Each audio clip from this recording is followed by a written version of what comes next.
mane ant kaklo, tai ir aš girdėsiu, ką šnekės karaliaus dvare. Gerai, gali važiuoti, pasivertė vaikas šaliku, užsinėrė vaizbūnas jį ant kaklo, nuvažiavo pas karalių. Pasakoja vaizbūnai tam karaliui, kad jau gražus dvaras prie marių tai gražus, bet tame dvare dar stovi sidabro obelis su aukso obuoliais ir vyno šulinys, o tas vynas kvepėte kvepia. Karalius sako, kai jūs grįšit, važiuosiu ir aš pažiūrėti.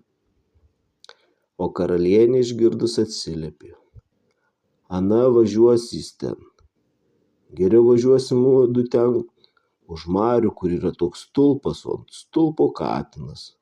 Kai viršų lipa, dainas dainuoja, kai apačią lipa, pasakas seka.